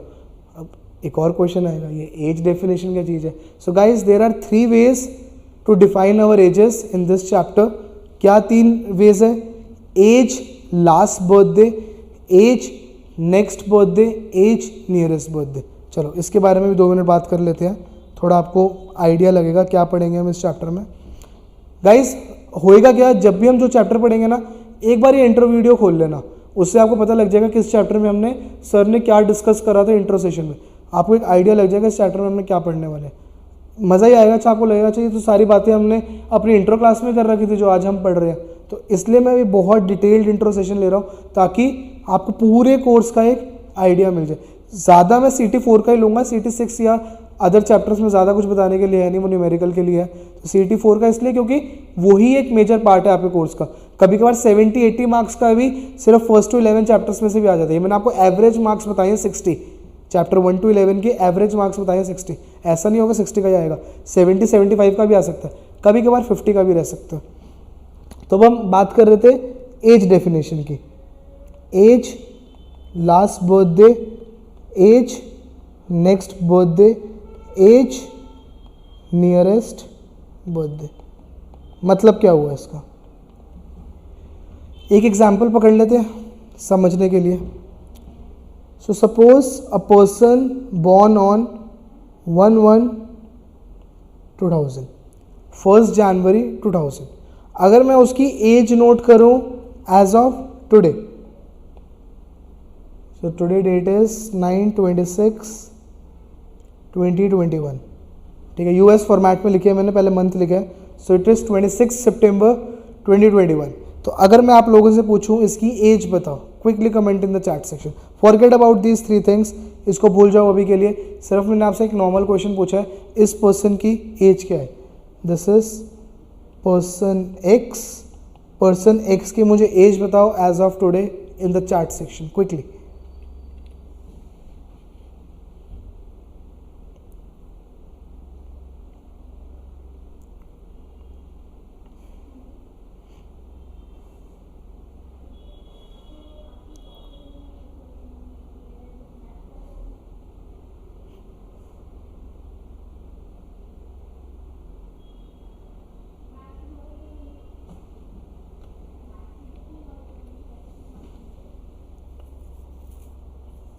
Okay, I have started receiving the answers. So, ज़्यादातर आंसर्स में बस 21 आए हैं, किसी किसी ने आंसर 22 भी दिया और किसी किसी ने 21 पॉइंट समथिंग भी दिया, बट मुझे एक इंटीजर एज ही चाहिए थी। तो अब हम बात करते हैं इन 3 एज डेफिनेशंस के हिसाब से हमारी एज कैसे डिफर करेगी। तो guys, age last birthday definition क्या कहती है कि जो आपका लास्ट बर्थडे आया था, जो आपका लास्ट बर्थडे आया था उस पर आपकी क्या एज थी, ये एज डेफिनेशन ये कह रही है। तो लास्ट बर्थडे इस पर्सन एक्स का कब आया होगा? लास्ट बर्थडे इस पर्सन एक्स का आया था 1 जैन 2021 को। तो जब 1 जैन 2021 को इसका बर्थडे आया था तो इसने कितनी एज अचीव करी थी? 21। तो एज लास्ट बर्थडे के हिसाब से इसकी एज कितनी हो गई? 21। अब हम आते हैं नेक्स्ट एज डेफिनेशन से, age next birthday. Age next birthday के हिसाब से इसकी एज क्या होगी? पहले देख लेते हैं इसका नेक्स्ट बर्थडे कब आएगा। नेक्स्ट बर्थडे कब आएगा इसका? 1 जैन 2022। तो जब 1 जैन 2022 को इसका बर्थडे आएगा तो इसकी एज कितनी हो जाएगी? 22। लास्ट आता है एज नियरेस्ट बर्थडे। तो एज नियरेस्ट बर्थडे कितनी होगी उसकी? Any idea? अब यहाँ पे हम करेंगे एक mid point draw. Mid point कैसे कि 1 जनवरी 2021 को इसका लास्ट बर्थडे गया था, 1 जनवरी 2022 को इसका नेक्स्ट बर्थडे आना है। मिड पॉइंट क्या होएगा, समवेयर अराउंड 1 जुलाई 2021। तो अगर आज की डेट 1 जुलाई 2021 से पहले की है, अगर आज की डेट 1 जुलाई 2021 से पहले की भी है, तो इसकी एज नियरेस्ट बर्थडे क्या हो जाती, 21। लेकिन अब आज की डेट जो है वो 1 जुलाई 2021 के बाद है, तो इसकी एज नियरेस्ट बर्थडे कितनी हो जाएगी, 22। बस यही सीखना है इस चैप्टर में। तो इसमें था क्या, ये तो हमने डिस्कस कर लिया, इतना इजी नहीं है। इसमें बहुत ज़्यादा हम चीज़ें अभी देखेंगे, कॉम्प्लिकेशंस आएंगी, ट्रेपेजियम रूल लगाएंगे। तो मैं आपको एक आइडिया दे रहा था कि इस तरीके की जो कैलकुलेशंस हैं वो हम करने वाले हैं under your chapter expose to risk. Clear. तो यही चैप्टर जो है थोड़ा सा तंग कर सकता है इस सर्वाइवल यूनिट में, otherwise this unit is very straightforward. अगले 2 चैप्टर्स की बात करूँ, graduation statistical test and methods of graduation, cakewalk, very easy. जैसे मैंने इन 3 चैप्टर्स के लिए बोला था, the most easy marks to obtain in the exam, same for chapter 10-11, the most easy marks to obtain in the class. सबसे easy marks है, कुछ है ही नहीं। एक सीधा क्वेश्चन दे देंगे आपको 10 मार्क्स का, जिसका पहला 6 मार्क्स के लिए आपको chi-square टेस्ट लगाना होगा, फिर बताना होगा रिजेक्ट नॉट रिजेक्ट, फिर अलग से 5 टेस्ट होते हैं, उन 5 टेस्ट में से आपको they will say you carry out 2 other test to check for the deficiencies of chi-square test. तो आप उन 5 में से कोई भी 2 टेस्ट लगा दोगे, 4 मार्क्स मिल जाएंगे। और कभी कभार चैप्टर 11 में से, so there are 3 methods to carry out the graduation, वो उसकी डेफिनेशन पूछ लेंगे। तो मार्क कर लो, चैप्टर 11 ये इकलौता चैप्टर है जो प्योर थ्योरी है। मशीन लर्निंग में थोड़ा सा न्यूमेरिकल आ सकता है, तो उसको मैं हाफ थ्योरी कहूँगा, लेकिन chapter 11 is the complete theory chapter. इसको क्या मैं आपको एडवाइस करूँगा, एग्जाम से पहले 1-2 हफ्ते पहले हम इसकी क्लास रख लेंगे और डिस्कस कर लेंगे इसकी थ्योरी। 3 मेथड्स बताए गए हैं ग्रेजुएशन के, आपको इन 3 मेथड्स की डेफिनेशन पता होनी चाहिए, advantages and disadvantages of all the 3 methods over each and other. Clear. और ग्रेजुएशन में क्या पढ़ने वाले हैं, तो जो इंटायर आपने चैप्टर 9 में करा है, CS1 के चैप्टर 9 में क्या करा है, reject not reject, reject not reject, hypothesis testing में वही सेम काम आपको करना है चैप्टर 10 में। अब फर्स्ट पार्ट में chi-square टेस्ट कैरी आउट करोगे। किस चीज़ का chi-square टेस्ट, ग्रेजुएशन चैप्टर का नाम है, चैप्टर का नाम क्या है, ग्रेजुएशन, वो वाली ग्रेजुएशन है जो हम करते हैं। सो ग्रेजुएशन का मतलब क्या है, अब सारे चैप्टर्स के बारे में बात करें, 2 मिनट इसके बारे में भी कर लेते हैं। सो गाइस, इस यूनिट में, सर्वाइवल यूनिट में हम बात किसकी कर रहे थे, मोर्टेलिटी रेट्स की। तो होता क्या है कि हम एक स्टडी कैरी आउट कर रहे हैं, वहाँ पे हमें कुछ मोर्टेलिटी रेट्स मिले, तो हमें मोर्टेलिटी रेट्स किसको चाहिए होंगे, लाइफ इंश्योरेंस कंपनी को, जनरल इंश्योरेंस कंपनी को, हेल्थ इंश्योरेंस कंपनी को। तो एक हेल्थ इंश्योरेंस कंपनी की बात करते हैं, वो पॉलिसीज सेल कर रही है, उसने कहीं से मोर्टेलिटी रेट्स लिए, नेशनल स्टार्ट से ले लिए या फिर किसी मोर्टेलिटी रेट्स प्रोवाइडर से बाय कर लिए। तो जब उसने बाय करे तो उसको थोड़ा सा उसको मॉडिफाई भी करना पड़ेगा। मॉडिफाई किस हिसाब से, देखो मोर्टेलिटी रेट ज़रूरी नहीं है सेम ही रहेगा, ओवर टाइम मोर्टेलिटी रेट्स का एक्सपीरियंस चेंज होता रहेगा। जैसे अगर हम इन 2 साल की बात ही करें, कोरोना वायरस आ गया था, कोरोना वायरस के वजह से ही मोर्टेलिटी रेट्स में बहुत ज़्यादा चेंज आया होगा। अब इंडिया जैसी कंट्री में इतना फ़र्क नहीं पड़ेगा क्योंकि हमारी पॉपुलेशन ही बहुत ज़्यादा है, तो उसमें से कितनी डेथ्स ही हुई हैं, 1 लाख, मतलब आई एम नॉट सेइंग कि कम डेथ्स हुई हैं, बट अगर हम अपनी पॉपुलेशन देखें 130 करोड़ वर्सेस 1 लाख, तो इतना कोई मेजर इम्पैक्ट हमारी मोर्टेलिटी रेट्स पे नहीं आने वाला। बट अगर हम छोटी यूरोप की छोटी कंट्रीज़ के बारे में बात करें, जिनकी पॉपुलेशन ही नाउ सपोज 30 लाख 40 लाख है, और उनके अंदर ही अगर 50,000 या 1 लाख तक डेथ्स आई है, तो उनके तो पूरे स्टैटिस्टिक्स ही हिलने वाले हैं मोर्टेलिटी रेट्स के। तो वही मैं आपको समझा रहा हूँ कि मोर्टेलिटी रेट्स अगर आपने बाय करे हैं, आप ब्लाइंडली उन मोर्टेलिटी रेट्स को ले नहीं लोगे अपने डेटा में यूज़ करने के लिए, आपको उस पर कुछ टेस्ट्स लगाने पड़ेंगे, कुछ उसमें मॉडिफिकेशन करनी पड़ेगी। तो उस मॉडिफिकेशन के मेथड को, to modify your mortality rates, we call it as graduation. Graduation कहाँ से नाम निकाला, we are graduating our rates, we are graduating our mortality rates. Graduate करने का मतलब क्या है, थोड़ा सा बढ़ाना, थोड़ा सा कम करना, depending on the ages and depending on the experience. Again बहुत ज़्यादा डिटेल में इस चैप्टर में पढ़ेंगे।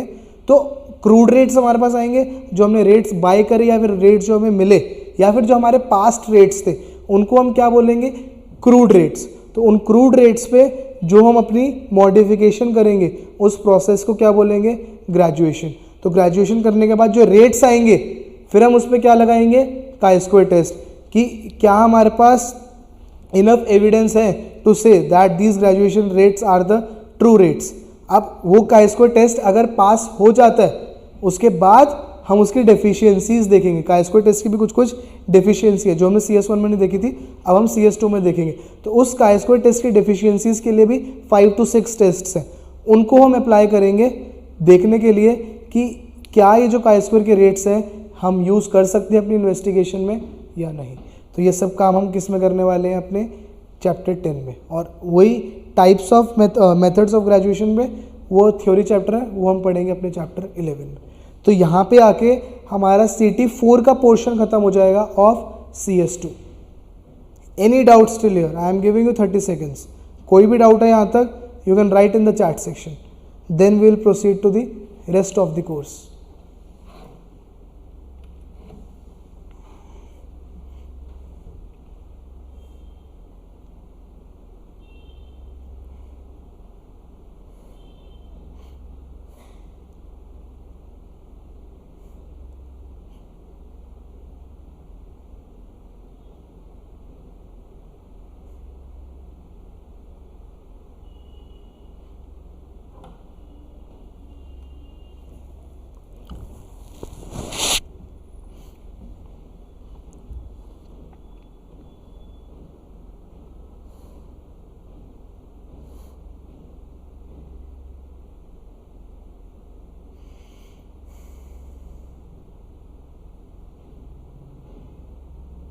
Okay, let us proceed now. अभी तक मैंने बात करी थी CT4 पोर्शन ऑफ CS2 की, अब हम बात करते हैं CT6 पोर्शन ऑफ CS2। तो CT6 पोर्शन हमारा कौन सा होगा? I am circling the chapters, chapter 13, chapter 14, 15, 18, 19, 20। You can note it down, I can write here as well. 13, 14, 15, 18, 19, 20. These 6 chapters have been taken from your CT6. 2 units हैं, एक time series और एक री insurance. तो चैप्टर 15, 18, 19, 20 इसको आप लिख सकते हो अंडर री इंश्योरेंस यूनिट, और जो हमारे 13, 14 चैप्टर है इसको आप लिख सकते हो under time series unit, under time series unit. तो बात कर लेते हैं इसके बारे में थोड़ी सी। सो टाइम सीरीज क्या होएगा? Time series is a type of stochastic process. आप इसको चैप्टर 1 में भी इसके 2 मार्क्स की डेफिनेशन देखोगे और बहुत डिटेल में इसको हम यहाँ पे पढ़ने वाले हैं। तो टाइम सीरीज का अगर मैं आपको एक एग्जांपल दूँ तो स्टॉक मार्केट, तो स्टॉक मार्केट के भी कभी कभार जो हमें प्राइजेस निकालने होते हैं, जैसे नाउ सपोज रिलायंस का शेयर है, एक एग्जांपल ले रहा हूँ, वेग एग्जांपल। तो रिलायंस के शेयर को अगर हमने शेयर प्राइस उसका टेस्ट करना है, so it can also be predicted और tested using time series as well. तो टाइम सीरीज चैप्टर से बच्चा बहुत ज़्यादा कंफ्यूज होता है क्योंकि इन चैप्टर्स में बहुत कुछ गिवन है, बहुत कुछ गिवन है, लंबे लंबे चैप्टर्स है। You can see 71 pages and 61 pages, you can see here, but इतना कुछ कंटेंट है नहीं इसमें। So we will just be targeting the most important topics of these chapters, और जो एग्जाम में टेस्ट होगा। तो दिया बहुत कुछ है, जैसे चैप्टर 14 की बात करें, आज तक कभी कुछ नहीं आया भी होगा तो हार्डली 4 to 5 मार्क्स का, और उसमें से मैक्सिमम जो है चैप्टर 13 के अंदर ही हमारा कवर हो जाएगा। तो टाइम सीरीज कभी कभार बहुत रेयर होता है, क्वेश्चन बहुत ट्रिकी आ जाए, लेकिन जितने इस चैप्टर में लिखा हुआ है और जितना डिफिकल्ट तरीके से लिखा हुआ है, बहुत ईजिली चैप्टर ट्रैकल हो जाएगा। तो वेटेज आप इसके लिख सकते हो 5 to 10 marks. Time series can be tested for 5 to 10 marks, not more than that. R में इसका क्वेश्चन आ जाता है, कई बार 30 मार्क्स का भी आ जाता है, 20 मार्क्स का भी आ जाता है। तो it is also important from R point of view as well. R की बात हम दोबारा अगले सेशन या फिर आगे वाले सेशंस में करते रहेंगे। अब आपको लगेगा सर आपने पहले 10-11 चैप्टर्स की आर की बात नहीं करी, बहुत ज़्यादा डिटेल में हम करने वाले हैं। ये टॉपिक थोड़ा सा इंपॉर्टेंट है आर पॉइंट ऑफ व्यू से, इसलिए मैंने इसको स्पेशली मेंशन करा। ठीक है, इसके बाद हम बात करते हैं री इंश्योरेंस यूनिट की, चैप्टर 15, 18, 19, 20। तो 15 चैप्टर तो आप ये समझ लो, loss distribution is just the replica of CS1। कौन से चैप्टर का रेप्लिका? MLE। MLE के अंदर हमने 2 मेथड पढ़े थे MLE वाले चैप्टर के अंदर गाइस। कौन से? एक तो MLE निकालना और दूसरा पॉइंट एस्टिमेशन। पॉइंट एस्टिमेशन में दो मेथड सीखे थे, एक तो मेथड ऑफ मोमेंट्स और एक MLE, ये दो टॉपिक्स हमने देखे थे। तो वही सेम दो टॉपिक्स यहाँ पे हम रिपीट करने वाले हैं, बस डिफरेंस क्या आएगा, यहाँ पे कुछ कुछ डिस्ट्रीब्यूशंस हम एक्स्ट्रा सीखेंगे जो हमने CS1 में नहीं सीखे थे। For example Pareto distribution, Burr distribution, Weibull distribution, that these distributions are very important from general insurance companies point of view. तो यहाँ से हमारा जो री इंश्योरेंस यूनिट है, यहाँ से जनरल इंश्योरेंस कंपनीज की बात ज़्यादा शुरू होती है, क्योंकि री इंश्योरेंस करता कौन है, जनरल इंश्योरेंस कंपनी। ये सब चीज़ें आप सीखना शुरू कर दो। अब आप CS1 CM1 के स्टूडेंट नहीं हो, you should be preparing from interviews point of view as well. तो हॉट टॉपिक होता है ये तो, reinsurance and all for interviews. तो अगर मैं basically in vanilla terms reinsurance की बात करूँ, री इंश्योरेंस का मतलब क्या है, इंश्योरेंस तो आप सबको समझ आ चुके हैं, आप एक्चुअल में हो। री इंश्योरेंस का मतलब क्या है, जैसे सपोज करो एक कंपनी है वो होम इंश्योरेंस सेल कर रही है। होम इंश्योरेंस मतलब अगर आपके होम को फायर हो जाए, थेफ्ट हो जाए, या फिर कोई नेचुरल कैलेमिटी आ जाए, उन सब चीज़ों से आपकी होम इंश्योरेंस पॉलिसी आपको प्रोटेक्ट करेगी, आपके होम को प्रोटेक्ट करेगी। अब एक कंपनी है, उसके पास लिमिटेड कैपिटल है, लेकिन उसको बहुत सारी सिटीज़ कैप्चर करनी है। उसके पास पैसा सिर्फ दिल्ली कैप्चर करने का है, लेकिन वो कैप्चर करना दिल्ली, बैंगलोर, मुंबई सबको चाहती है। तो लिमिटेड कैपिटल में सबको कैप्चर कैसे करेगी, तो ये सब चीज़ें आप CP1 में पढ़ोगे अपने, तो थोड़ा सा मैं आपको आइडिया दे रहा हूँ कैसे कैप्चर करेगी, यूजिंग योर री इंश्योरेंस। आपको कैसे, क्योंकि देखो उसके पास पैसा लिमिटेड है। नाउ सपोज उसके पास इतना पैसा है कि वो दिल्ली के क्लेम्स कवर कर लेगी, लेकिन वो चाहती है कि वो अपना रिस्क डाइवर्सिफाई करे। रिस्क डाइवर्सिफाई करना मतलब कि हो सकता है दिल्ली बहुत ज़्यादा प्रोन हो होम इंश्योरेंस क्लेम्स के, तो इसलिए वो चाह रही है मैं बैंगलोर और मुंबई को भी कवर कर लेती हूँ, मेरा रिस्क थोड़ा सा बंट जाएगा। तो रिस्क बंटने को हम रिस्क डाइवर्सिफिकेशन कहते हैं। तो कैसे करेगी, री इंश्योरेंस ले लेगी। री इंश्योरेंस लेने से क्या होएगा, पहली बात री इंश्योरेंस का मतलब क्या होएगा, री इंश्योरेंस का मतलब that the insurance company will by insurance for itself. अगर इंश्योरेंस कंपनी ही अपने लिए इंश्योरेंस बाय कर ले तो उसको हम क्या बोलते हैं, री इंश्योरेंस। तो देयर आर सेवरल री insurance players in the industry, इसके बारे में हम अगली क्लासेस में बात करेंगे। तो उससे होगा क्या, अब उसके पास लिमिटेड कैपिटल था, लेकिन जैसे सपोज एक वेग एग्जांपल अगेन ले लेते हैं, 1 करोड़ रुपए चाहिए उसको दिल्ली के क्लेम्स कवर करने के लिए, सिर्फ दिल्ली के क्लेम्स कवर करने के लिए 1 करोड़ रुपए चाहिए, और उसके पास 1 करोड़ ही है। अब वो क्या करेगा, अपने दिल्ली के रिस्क को कम कर लेगा। वो कहेगा दिल्ली के क्लेम्स के लिए मुझे सिर्फ 25 लाख चाहिए। क्यों, क्योंकि remaining 75 lakh I will, for remaining 75 lakhs, I will do the reinsurance, and the figures that I am saying, 25 lakhs, 1 crore, 75 lakhs, are the expected numbers. These are not the actual numbers. वो कोई भगवान नहीं है जो predict कर लेंगे ये 1 करोड़ के क्लेम्स आएंगे। हम कोई भगवान नहीं है एक्चुअली इसके, हम प्रेडिक्ट कर लेंगे क्या होएगा। हम सिर्फ नंबर्स यूज़ करके, स्टैट्स यूज़ करके अपनी एस्टिमेशन कर सकते हैं कि हो सकता है इतने क्लेम्स आ जाए, तो इसके लिए आज इतना पैसा रख लो। तो वही मैं आपको बता रहा हूँ कि 25 लाख का उसने रख लिया, 75 लाख का वो कह रहा है मैंने री इंश्योरेंस करा लिया, तो वैसे ही 25 लाख के वो चारों सिटीज़ कवर कर लेगा। तो इससे री इंश्योरेंस से हेल्प क्या हुई, उसने एक्स्ट्रा बिजनेस लिख लिया, उसने डाइवर्सिफिकेशन कर ली। ये सब बेनिफिट्स हमें किससे मिले, हमारे री इंश्योरेंस कराने से। Is it clear. तो ये री इंश्योरेंस, अच्छा थ्योरी नहीं आने वाली, थ्योरी हम CP1 में पढ़ेंगे री इंश्योरेंस की, और आगे जाना है री इंश्योरेंस को बहुत डिटेल में पढ़ना है, तो उसके लिए SP7 एंड SP8 है। तो मैं आपको यही समझा रहा था, तो री इंश्योरेंस की ये इंपॉर्टेंस है। अब री इंश्योरेंस बहुत तरीके की होती है, प्रोपोर्शनल री इंश्योरेंस, नॉन प्रोपोर्शनल री इंश्योरेंस, ये सब हम 15, 18, 19, 20 में पढ़ने वाले हैं। 15 में हम ऐसा नहीं पढ़ेंगे, 15 में हम सिर्फ वही MLE वगैरह कैलकुलेट करना सीखेंगे। 18 से असली कहानी शुरू होगी री इंश्योरेंस की, जो कि बढ़ेगी अपनी 19th एंड 20th तक, रिस्क मॉडल्स तक।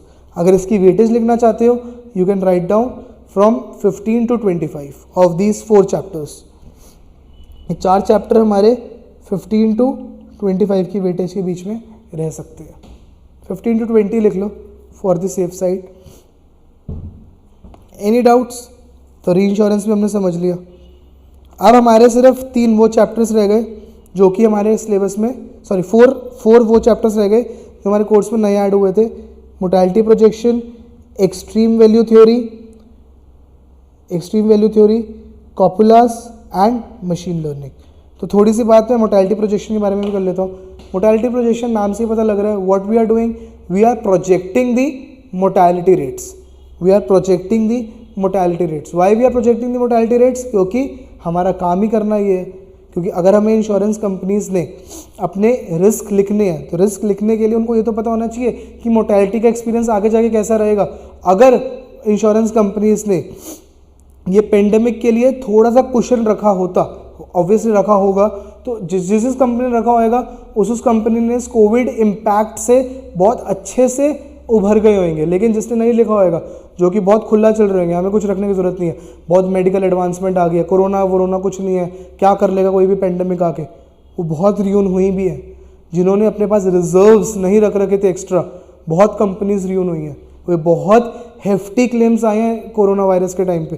तो जिन कंपनीज ने एक्स्ट्रा रिजर्व, एक्स्ट्रा क्वेश्चन नहीं रखा हुआ था, तो बहुत ज़्यादा दिक्कत हुई है। तो यही हम पढ़ेंगे मोर्टैलिटी प्रोजेक्शन के बारे में। अब अगर हम मोर्टैलिटी प्रोजेक्शन की एक बेसिक लेमन टर्म्स में बात करें तो ओवर टाइम हमारे मोर्टैलिटी रेट्स इंप्रूव हो रहे हैं, डिटोरिएट हो रहे हैं?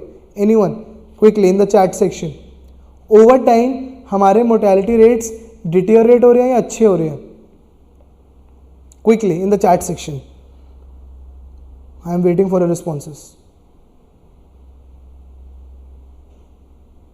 एग्जैक्टली हमारे मोर्टैलिटी रेट्स इंप्रूव हो रहे हैं। क्यों इंप्रूव हो रहे हैं? Because of medical advancement, obviously, कि हमारी हॉस्पिटैलिटी बहुत अच्छी हो रही है, हमारा नई नई टेक्नोलॉजी आ रही है अब कैंसर को ट्रीट करने के लिए या फिर डिफरेंट डिसीज को ट्रीट करने के लिए। जैसे कोरोना वायरस ले लें, कितनी जल्दी इसकी वैक्सीनेशन आ गई। अगर हम यही 100 ईयर्स बैक जाएं, जो भी पेंडेमिक आया था, Spanish flu and all that, बहुत लंबे टाइम तक चलते थे वो। मैं ये नहीं कह रहा कोरोना खत्म हो गया, लेकिन फिर भी जो हमारा पहले इम्पैक्ट था, उससे इम्पैक्ट तो हमारा कितनी जल्दी हम इसको कंट्रोल में ले। लेकिन अगर हम पुराने टाइम की बात करें, जब पेंडेमिक्स आते थे, तो उसका इम्पैक्ट 10-10, 15-15 साल तक रहता था। इसका भी हो सकता है रहे, इसके नए नए वेरिएंट्स आते रहे, लेकिन उससे लड़ने की ताकत हमारी आज की डेट में बेटर है एज कम्पेयर टू प्रीवियसली।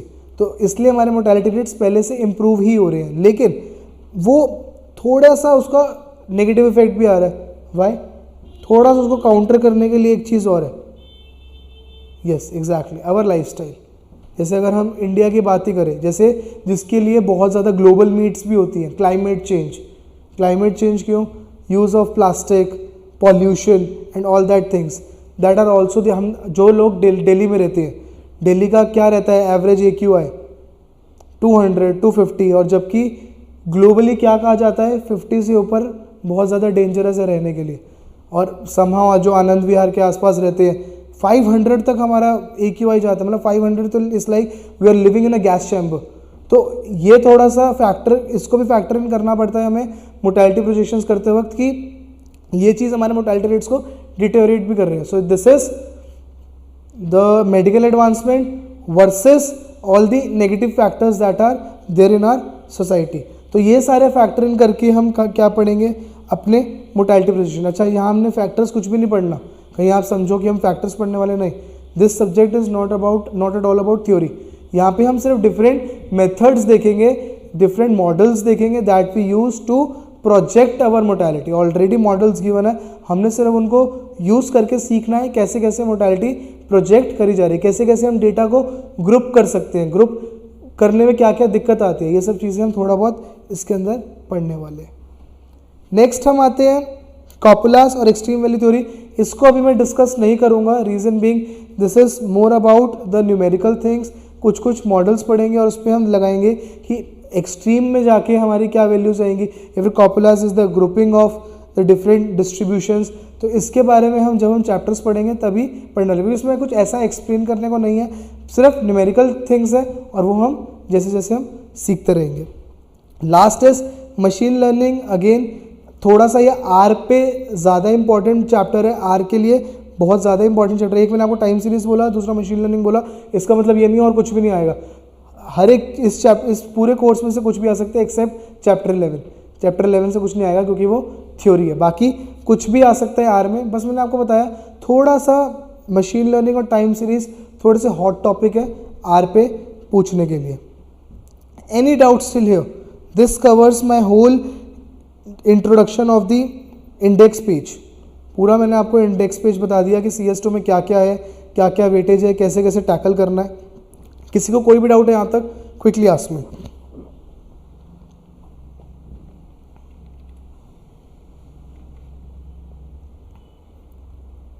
इसके बाद हमारे आज के सेशन का सिर्फ मेरा एक ही स्कोप बचा है, how we are targeting this CS2 subject at the academic junction. What strategy we will be following here to make sure that you clear exam in one go.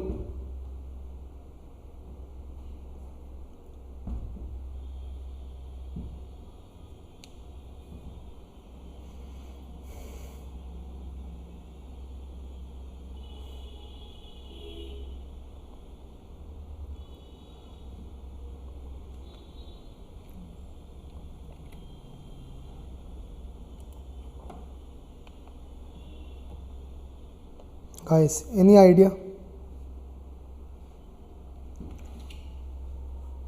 So those who have studied the earlier subjects with us, they know this thing. सिर्फ सुन सकते हैं वो, थोड़ा सा हम additional इस बार क्या करने वाले हैं, क्योंकि हमारी क्लासेस इस बार ऑफलाइन फॉर्मेट में भी होंगी, तो जो दिल्ली के स्टूडेंट्स हैं they can come to the centre as well, but pattern वही रहेगा, ऑनलाइन ऑफलाइन वीडियोस, तीनों पैटर्न्स में हमारी क्लासेस चलती रहेंगी. चलो अब बात करते हैं how we are tackling this subject in our institute at the academic junction. So guys, we generally follow these 6 steps. Let me share my screen again with you. So we generally follow 6 steps at the academic junction to make sure all of our students should clear this exam in one go. So what are those 6 steps? You can note it down. The first step that I am sure 100% students will do. जो ये नहीं करेगा मतलब वो prepared ही नहीं था मैंने CS2 पढ़ना है, ये वाला स्टेप सब करेंगे, देखना कैसे.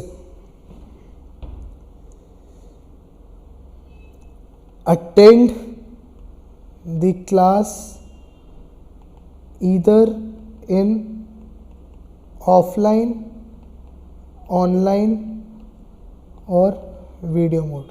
Now agree with me, सारे करने वाले हैं, तभी मैंने कहा था ये वाला स्टेप सारे कर लेंगे.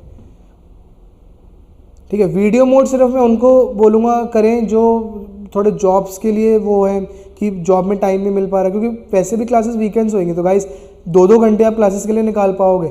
जिस दिन आर होगी उस दिन 4 hours, but on weekends there will be 2 hours classes on each Saturdays and Sundays, तो इतना टाइम तो आप लोग निकाल सकते हो. समहाउ अगर कभी कुछ मिस हो भी गया, so you guys are already having access to the whole course videos. आपके पास ऑलरेडी सारे कोर्स की वीडियोस का एक्सेस है, आप अपने पेज पे कर सकते हो.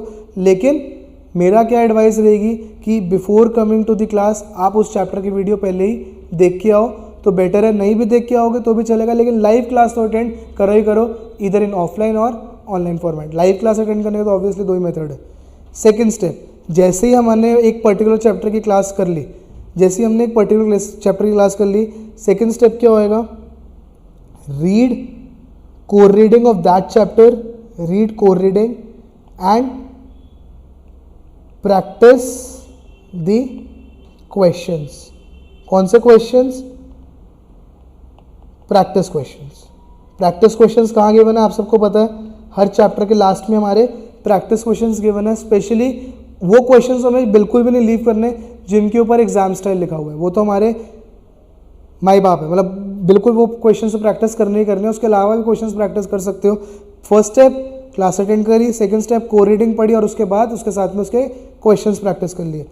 Third step guys, those who are new with us, very important, हम बहुत ज़्यादा स्ट्रेस करते हैं इस थर्ड पॉइंट पे. यही है आपका जो एग्ज़ाम क्लियर होने की प्रोबेबिलिटी बढ़ाता है. पहले 2 स्टेप्स के बाद आपकी एग्जाम क्लियर होने की प्रोबेबिलिटी 30-40% हो जाएगी, लेकिन थर्ड स्टेप करने के बाद सीधा ये प्रोबेबिलिटी 30-40% से उठ के 75% पहुंच जाएगी. 100% नहीं पहुंचेगी क्योंकि आगे भी स्टेप्स हैं, बट सीधा सोचो 30-40 से 75% आपकी प्रोबेबिलिटी जा रही है पास होने की सब्जेक्ट की सिर्फ इस थर्ड पॉइंट से. लेकिन ये सिर्फ नहीं है, इसमें बहुत कुछ है. Summary lists. अब आप पूछोगे ये समरी लिस्ट क्या है? Guys, summary lists are the lists which contains the list of questions from IFOA and II just like your revision notes.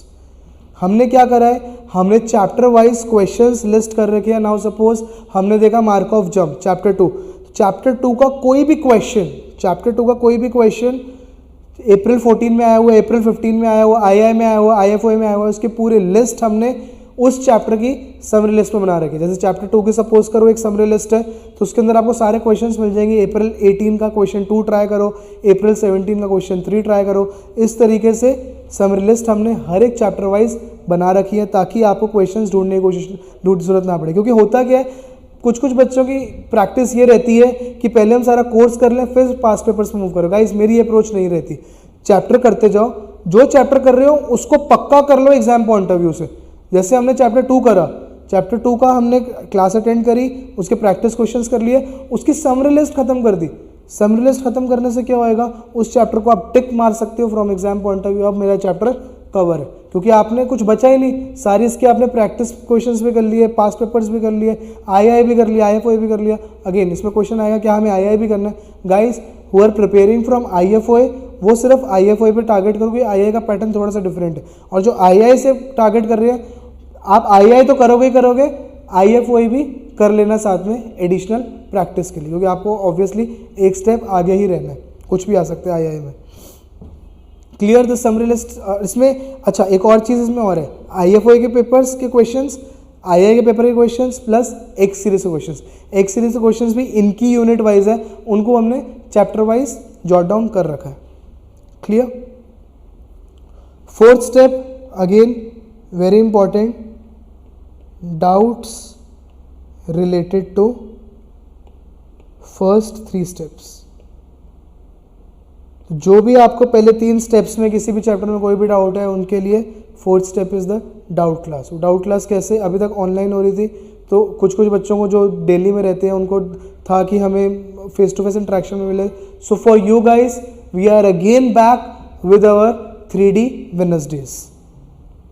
3D Wednesday. So what is this 3D Wednesday guys? 3 Ds. 3 Ds. What are these 3 Ds? Doubts and discussion day. So these are doubts and discussion day guys. पूरा दिन faculty available है, कोई भी doubt है, कुछ भी है, you can just book your slot, come to the centre, आपस में डिस्कस करना है, सेंटर पे आओ डिस्कस करो। कोई भी जो डाउट्स रह जाएंगे you can discuss with me, I am here for you to help you on each Wednesdays। तो जो भी इन 3 स्टेप्स के डाउट्स होंगे वो आप मेरे साथ इन Wednesdays पे डिस्कस कर सकते हो। This is the fourth point. 2 steps left. तो इस फोर्थ स्टेप, सेकेंड स्टेप तक आपकी प्रोबेबिलिटी 30-35% हो चुकी है एग्जाम को पास करने की। फोर्थ स्टेप के बाद 70-75% हो चुकी है।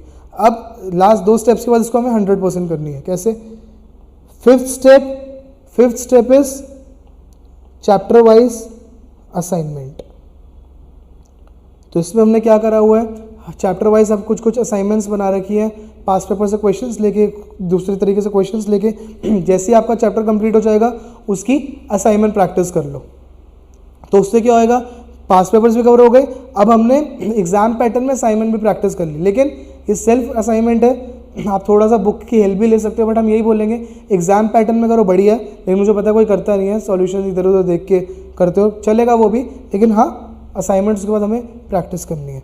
Last the most important, unit tests guys, very very important.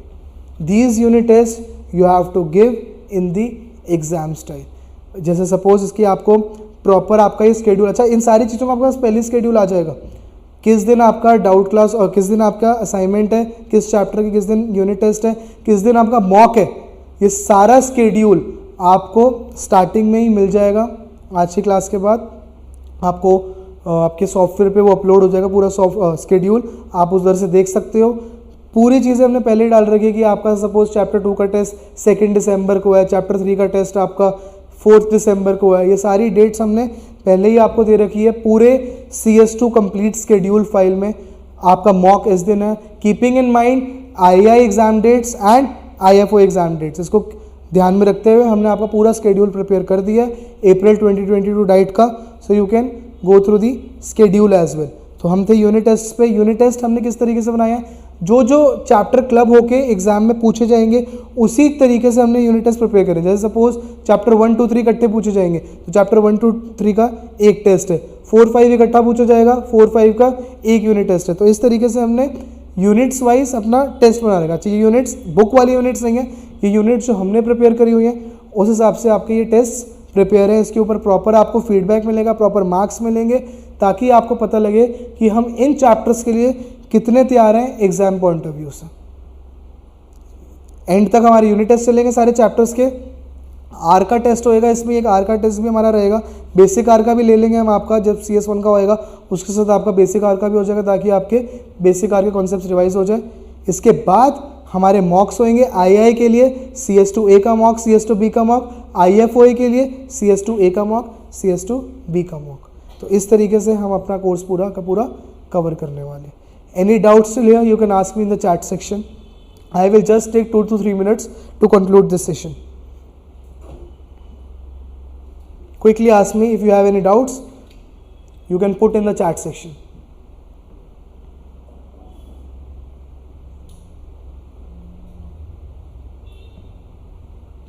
Quickly.